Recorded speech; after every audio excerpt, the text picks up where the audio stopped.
Imaginez la scène, une femme humiliée, traitée comme si elle ne valait rien, simplement parce que la vie n'a pas suivi le scénario que d'autres ont écrit pour elle. Mais l'histoire ne s'arrête pas là. Parce que parfois, au moment où nous nous sentons le plus fragiles, le destin nous présente un retournement de situation qui change tout. Et c'est exactement ce qui est arrivé à Marisa. C'était un autre dîner de famille, du genre qui laisse un goût amer dans la bouche. La belle-mère, propriétaire d'un regard tranchant comme une lame, n'a pas perdu de temps. « Tu n'es d'aucune utilité à mon fils », dit-il comme s'il prononçait une sentence. Il mérite une femme capable de lui donner des petits-enfants. Vous prenez juste de la place. Marisa se leva, ravala sa fierté et partit sans un mot. 2 ans plus tard, un SMS avec une photo de triplés souriant les enfants de l'ancienne belle-fille, aujourd'hui heureuse mère dans une clinique de luxe à l'étranger ferait s'évanouir la même femme de choc. L'ironie du sort n'a pas de prix, n'est-ce pas? Mais revenons au début. Parce que cette histoire n'est pas une question de vengeance, c'est une question de courage. Marisa a essayé d'attirer l'attention de son mari, mais Roré n'a même pas levé les yeux de son téléphone portable. Un seul muscle de sa mâchoire trahissait une irritation. « Ne me regarde pas comme ça », marmonna-t-il, comme s'il se parlait à lui-même. « Je ne te demande pas d'enfant, alors arrête de me déranger avec ça. » Facile à dire, n'est-ce pas? Après tout, ce n'était pas lui qui entendait. Chaque semaine, sa belle-mère insistait comme un disque rayé, soit tu me donnes des petits-enfants, soit tu m'expliques pourquoi tu ne peux pas. C'est ton problème et le sien, esquiva Roré, comme toujours. Je n'ai rien à voir avec la folie de ma mère. Et il partit, laissant Marisa seule avec sa frustration. 3 ans de mariage. Les 2 premiers, presque parfaits, l'indépendance financière, une maison à soi, des rêves alignés. Jusqu'à ce que sa belle-mère décide qu'il était temps de devenir grand-mère. Et ce qui n'était qu'une nuisance occasionnelle s'est transformé en obsession. Tout le monde a des enfants, pourquoi pas vous? A-t-elle demandé, comme si la maternité était une obligation sociale et non un choix intime. Marisa essayait toujours d'être polie. Chaque chose a son heure. Je ne suis pas contre, mais c'est une décision entre 2. La réponse? Un faux sourire et une promesse, je parlerai à mon fils. Comme si Roré était un garçon qui avait besoin de l'approbation de sa mère pour prendre des décisions. 1 mois plus tard, l'affaire refait surface. Je lui ai parlé. Roré n'a aucun problème. Le problème, c'est toi. Marisa sentit le sol s'ouvrir. Ce n'est pas vrai, proteste-t-il, mais la belle-mère se contente de secouer la tête, comme si elle savait déjà tout. Pas besoin de mentir, ma chérie. Je veux juste t'aider. Pour aider? Elle, aide, est venue sous la forme de médicaments douteux, de consultations avec des charlatans qui promettaient des miracles et de regards de pitié à chaque fois que Marisa refusait. Jusqu'au jour où, après une séance qui ressemblait davantage à un rituel d'exorcisme, elle explosa. Assez. Je ne me soumettrai pas à ça. Mon corps, mes règles. Roré, bien sûr, ne se souciait pas des conflits. Si tu n'aimes pas ça, ne le fais pas. Pourquoi viens-tu me combler, fut sa brillante contribution. Comme si Marisa était une enfant en colère et non une femme épuisée, demandant de l'aide. C'est alors qu'elle décide, si son mari n'a pas le courage d'affronter sa propre mère, elle mettra fin elle-même à cette mascarade. Il commença à répondre avec ironie, à ignorer les provocations, à répondre à chaque commentaire venimeux avec une dose de vérité brute. Vous savez, Madame Federico, vous êtes la propriétaire ici. Mais si vous me permettez quelques conseils, ce serait une bonne idée de consulter un psychiatre. Votre façon de tout contrôler ressemble à un trouble obsessionnel. Le scandale était épique.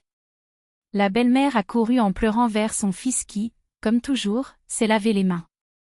Réglez cela entre vous, dit-il, comme s'il était un juge impartial et non un lâche. Marisa aurait pu abandonner là-bas. Mais quelque chose en elle s'est réveillé. Elle est allée chez le médecin non pas pour prouver quoi que ce soit à personne, mais à elle-même. Les tests ont confirmé ce qu'elle savait déjà, elle était en bonne santé. Forte des résultats, elle a organisé un dîner familial. Il imaginait qu'il aurait enfin la possibilité de tout remettre en ordre. Votre erreur. La belle-mère ne l'a même pas laissé ouvrir la bouche. Vos excuses ne m'intéressent pas, cracha-t-il. Tu es inutile. Mon fils mérite mieux. Cette fois, Marisa n'a pas avalé. Elle se leva, ramassa son sac et partit, certaine que la porte se fermait pour toujours. Et c'est dans la rue, le cœur en morceaux, que le passé l'a retrouvée. Luc. Son premier amour, son premier baiser, le garçon qui lui a fait croire aux contes de fées. Maintenant un homme, grand, confiant, avec un sourire qui faisait encore briller ses yeux. Vous n'avez rien changé, dit-il pendant qu'il buvait du café. Marisa rit amèrement. Cela a changé, oui. Mais pas pour le mieux. Et elle racontait tout, le mariage devenu prison, le mari absent, la belle-mère qui se comportait comme une bourreau. Pourquoi as-tu tenu si longtemps, a demandé Lucas, et elle n'a pas pu répondre. Peut-être à cause de l'inertie. Peut-être par peur. Mais cette nuit-là, quelque chose a changé. Ce n'était pas une impulsion. Marisa rentra chez elle, fit ses valises et partit sans se retourner. 2 mois plus tard, Lucas est apparu avec une proposition, viens avec moi. J'ai un poste vacant dans mon entreprise, je peux aider au déménagement, avec tout. Ce n'était pas une fin de film. C'était une chance. Une porte s'était fermée, mais une autre s'ouvrait, cette fois dans un autre pays, loin des fantômes qui l'étouffaient. Aujourd'hui, Marisa ne sait pas si elle restera pour toujours. Mais il sait que, pour la première fois depuis des années, il pousse un soupir de soulagement. Pendant ce temps, Donna Federico essaie toujours de comprendre comment la belle-fille qu'elle méprisait vit désormais une vie qu'elle ne pourra jamais contrôler. Parfois, la justice arrive silencieusement. Et quand il arrive, c'est implacable. La belle-fille a demandé le divorce. Il est reparti la tête haute en promettant à son fils que, cette fois, il trouverait quelqu'un de digne de lui. Le garçon n'a même pas résisté lorsque sa mère a insisté pour investir dans la femme qu'elle avait choisie après tout, qui de mieux que Donna Federico pour savoir ce qui était bon pour son propre sang? Mais rien n'a changé. Le temps passa et la nouvelle épouse de Roré commença à souffrir des mêmes flèches empoisonnées, des mêmes accusations voilées. Encore une fois, le « coupable » était l'infertilité. Et encore une fois, Madame Federico refusait de voir que le problème ne venait peut-être pas des femmes qui croisaient le chemin de son fils, mais de quelque chose de bien plus inconfortable, la possibilité qu'il ne soit pas l'homme parfait qu'elle avait peint dans sa tête. C'est un après-midi aléatoire, alors qu'elle ouvrait le messager avec l'intention d'envoyer à sa nouvelle belle-fille l'adresse d'un spécialiste tibétain, un autre de ses anciens remèdes pour réparer ce qui n'avait pas besoin d'être réparé, qu'elle aperçut quelque chose d'inattendu, un message d'un contact inconnu. Comme signé par Marisa. Au fil du temps, j'ai compris que je devais être reconnaissant pour tout ce que vous avez fait. Sans votre entêtement, je ne serais pas là où je suis aujourd'hui et je n'aurais pas ce qui me rend vraiment heureux. En pièce jointe au message, une photo, Marisa, radieuse, à côté d'un homme qui n'était pas Roré. Parmi elles, 3 enveloppes blanches portant chacune le nom d'un bébé. En arrière-plan, la façade impeccable d'une clinique de fertilité d'avant-garde, dans un pays où de tels rêves n'étaient pas traités comme des échecs, mais comme des possibilités. Ils avaient l'air heureux. En vérité. Donna Federico a fermé l'application d'un geste brusque, comme si cette image pouvait lui brûler les doigts. Il a jeté le téléphone portable sur la table avec une telle force que l'appareil a glissé au sol. Puis, dans un accès de fureur, il a balayé tout ce qui était à sa portée, les tasses, les papiers, le portrait encadré de Roré à 7 ans, souriant avec ses dents de lait. Le bruit des objets brisés n'a pas étouffé le poids de ce qu'elle a finalement compris, Marisa s'était non seulement échappée, mais s'était épanouie loin d'elle. Et le pire? Pas par hasard, mais grâce à sa propre cruauté. Elle ne savait pas et ne saura jamais qu'à ce même moment, Marisa ajustait la couverture sur le berceau du plus jeune enfant, tandis que son mari lui murmurait quelque chose qui la faisait rire doucement, sans craindre d'être interrompue par un commentaire acide ou un regard de dédain. Je ne savais pas que la vie de son ex-belle-fille était désormais un cycle de rire, de nuits blanches à cause de ses enfants et non à cause des larmes, et que parfois, la nuit, Marisa regardait ses mains et était surprise de la légèreté avec laquelle elle portait désormais son propre corps.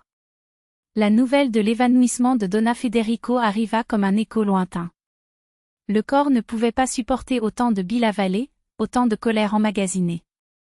La nouvelle belle-fille, fatiguée des insultes et des accusations, a refusé de s'occuper d'elle. Roré, à son tour, s'est limité à soupirer lorsqu'il a appris l'état de santé de sa mère. Après tout, que pouvait-il faire d'autre? Elle l'avait élevé pour qu'il soit le reflet d'elle-même, et maintenant elle récoltait ce qu'elle avait semé, un homme incapable d'aimer au-delà de ses propres besoins, aussi vide que les pièces de la maison qu'elle avait elle-même vidées avec ses exigences. Finalement, Madame Federico est restée seule. Malade, vieux et pour la première fois de ma vie remplaçable. Il n'y avait personne d'autre à manipuler, personne à blâmer. Seuls les 4 murs et le silence qu'elle avait imposé aux autres se retournaient désormais contre elle. Marisa n'a jamais su que son message avait été la goutte d'eau qui faisait déborder le vase. Il a continué à vivre, à aimer, à construire une famille où l'amour n'était pas une monnaie d'échange, mais un fondement. Et si, à un moment donné, il pensait à ceux qui restaient sur place, c'était uniquement pour remercier, en secret, la liberté qu'il leur refusait, sans savoir qu'en le faisant, il lui donnait les ailes dont il avait besoin. Et vous? Pensez-vous que la justice, lorsqu'elle arrive, est toujours déguisée en conséquence? Laissez votre commentaire. Si cette histoire vous a fait réfléchir, partagez-la. Après tout, parfois, la fin de quelqu'un n'est que le début de quelqu'un d'autre.